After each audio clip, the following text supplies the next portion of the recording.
بسم الله الرحمن الرحيم. ازيكم يا حبايب قلبي؟ عاملين ايه؟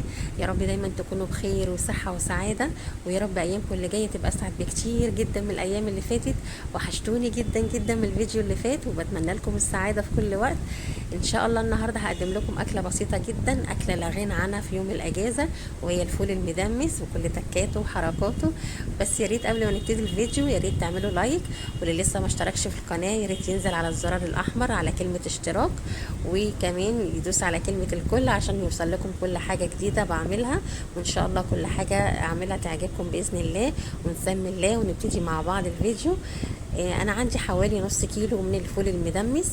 نقعته حوالي ساعتين في المية، وهو مش محتاج اكتر من كده، عشان لو نقعناه اكتر من كده بيدي طعم الفول النابت، وكمان الفول في السوا بينزل القشرة بتاعته. عندي كمان جزرية مبشورة واربع وحدات من الطماطم، وعندي معلقة من الرز. كمان عندي معلقتين من العدس الاصفر، وطبعا الجزر والعدس الاصفر بيدوا لون حلو قوي للفول، وكمان بيدوا له طعم خطير. كمان عندي معلقتين من الفول المدشوش اللي احنا بنعمله للطعميه او للبصاره. دي المكونات زي ما انتم شايفين.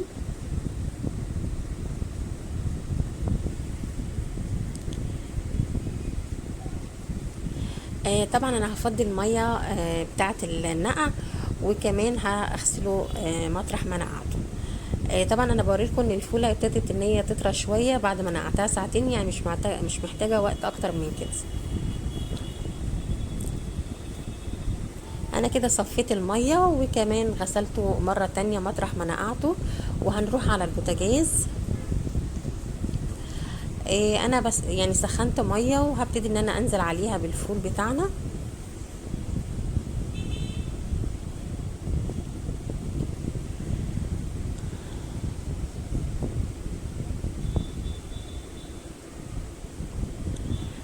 طبعا هستنى لما يغلي غلوه، وبعد كده هنزل عليه بالمكونات بتاعتنا.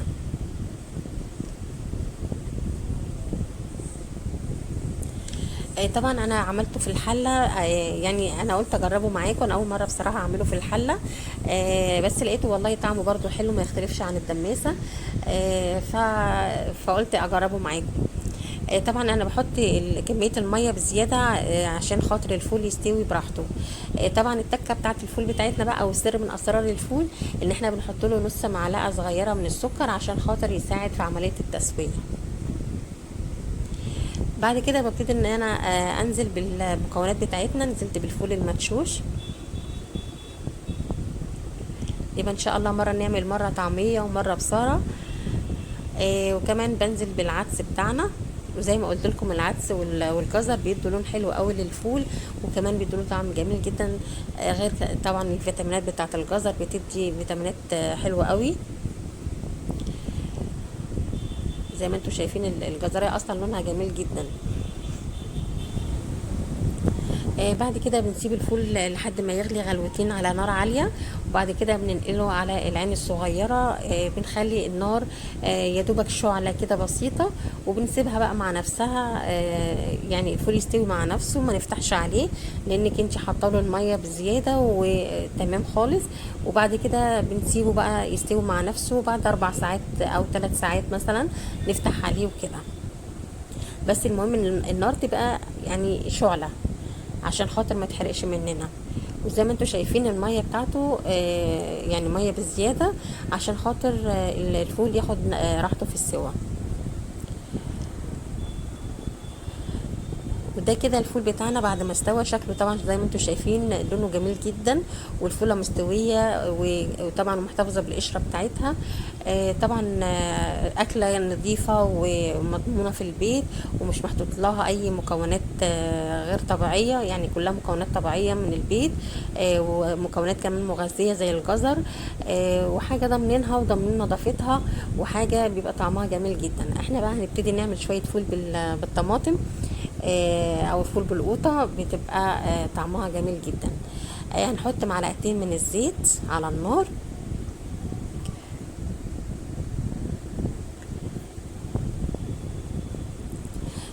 وحوالي معلقه من توم انا مفرزاه في الفريزر، او ممكن لو عندك يعني توم مش متفرز ممكن تحطي 4 فصوص توم تفرميهم وتحطيهم. بنقلب التومه في الزيت، هي ما بتاخدش وقت، هي اول التومه ما بتشم النار خلاص زي ما انتم شايفين كده بتسيح على طول، ما بتاخدش وقت.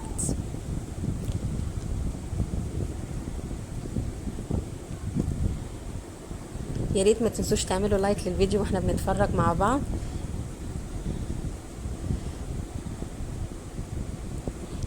زي ما انتم شايفين التومه هي ابتدت ان هي تسيح معايا. طبعا الفول بالقوطه دوت يعني بيبقى طعمه خطير جدا، خصوصا لما تكوني حاطه له فلفل حامي. طبعا هو الفلفل الحامي اختياري، ممكن لو ما بتحبيش الشطه ممكن تحطي فلفل رومي برضو بيديله طعم حلو قوي.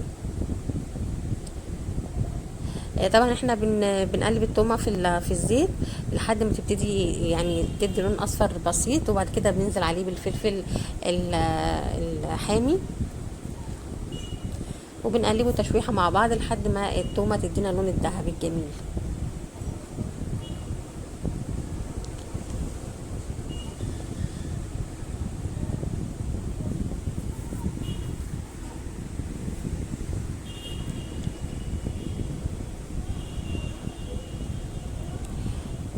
ابتدت التومه تصفر معايا زي ما انتم شايفين كده. بعد كده هنبتدي ننزل عليها بالطماطم المتقطعه قطع صغيره زي ما احنا شايفين كده اصفرت معانا، وهنبتدي ننزل عليها بالطماطم زي ما انتم شايفين. طبعا الطماطم لونها احمر وجميل زي ما قلت لكم قبل كده، الايام دي الطماطم طعمها حلو جدا ولونها حلو قوي. طبعا فرصه للي عايز يفرز الطماطم، يا ريت تلحقوا بقى الايام دي عشان الطماطم الايام دي جميله ورخيصه.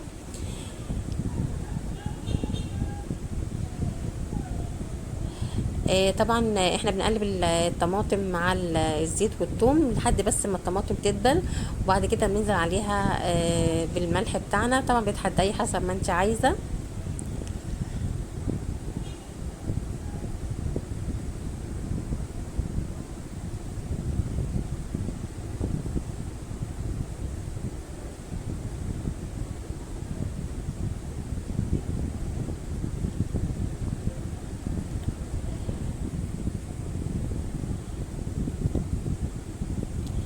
كمان هنضيف شويه كمون عشان يدي طعم حلو للفول زي ما هنشوف دلوقتي.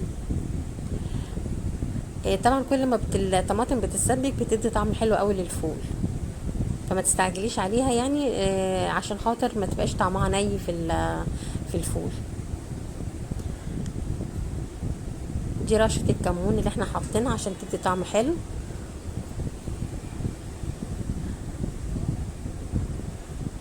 نقلبهم مع بعض زي ما انتم شايفين ابتدت الطماطم تدبل معايا.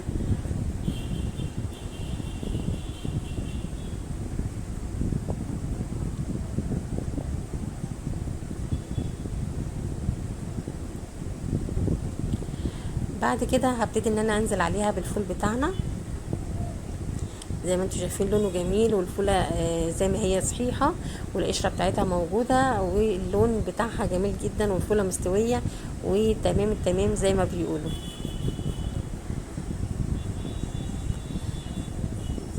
عايزه اقول لكم ان الفول كان طعمه جميل جدا جدا، والريحه طبعا انتوا عارفين الفول بالطماطم بتبقى ريحته جايبه اخر الشارع.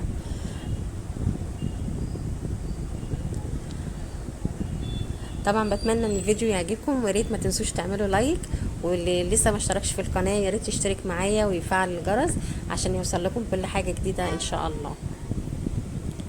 هي اكلات بسيطه، وبحب ان انا اقدم لكم اكلات بسيطه من وقت للتاني، وان شاء الله كل الفيديوهات او كل الاكلات اللي انا بعملها تعجبكم ان شاء الله.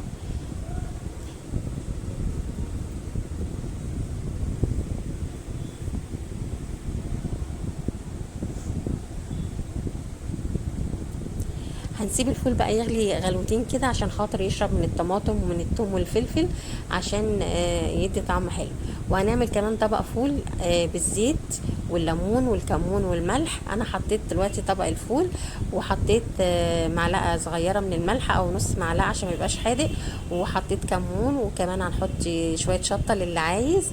طبعا الشطه اختيار للي بيحبوا الشطه. طبعا شكل الفول زي ما انتم شايفين، الفوله جميله ازاي، لونها حلو، والفوله يعني مش مهريه ولا اي حاجه، وفي نفس الوقت مستويه. طبعا كان شكل الفول وطعمه كان جميل جدا. طبعا حطينا شويه زيت، وحطينا الملح والكمون والفلفل والشطه، وبنقلب مع بعض. وبعد كده ننزل بعصرة ليمون زي ما انت عايزة بقى. في ناس بتحب الليمون كتير، انا ما بحبش ليمون كتير في الفول، فحطيت يعني ايه نقطة صغيرة. كمان للأسف ما كانش عندي طحينة، هو لو حطينا معلقة طحينة كمان كان هيدي طعم حلو جدا للفول.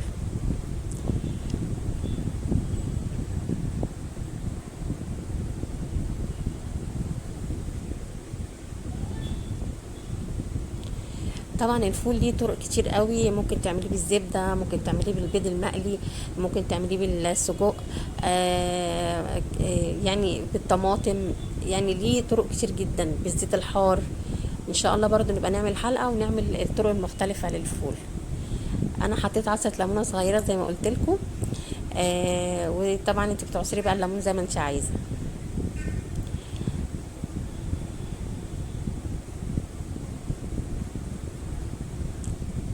زي ما انتم شايفين الفوله مستويه ازاي قدامنا، والشكل الفول جميل جدا، وكان طعمه زي ما بقول لكم كان طعمه حلو جدا.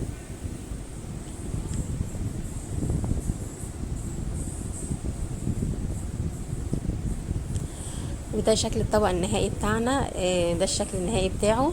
وطبعا الزيتون اللي احنا كنا مخللينه مع بعض طبعا استوى، وكان طعمه تحفه، مش عايزه اقول لكم قد ايه كان جميل جدا والله. وكل اللي داق منه بصراحه شكر فيه وقال جميل جدا. والشكل بتاعه كمان اصلا كمان يعني جميل جدا، يحكي عن نفسه. ودي كانت وجبتنا النهارده، واتمنى ان هي تكون وجبه تعجبكم وكانت خفيفه عليكم. ويا ريت نبقى دايما على تواصل مع بعض، وان شاء الله كل حاجه تعجبكم. وما تنسوش الاشتراك وتفعلوا الجرس عشان يوصل لكم كل حاجه جديده. وبشكركم جدا جدا، ومع الف سلامه.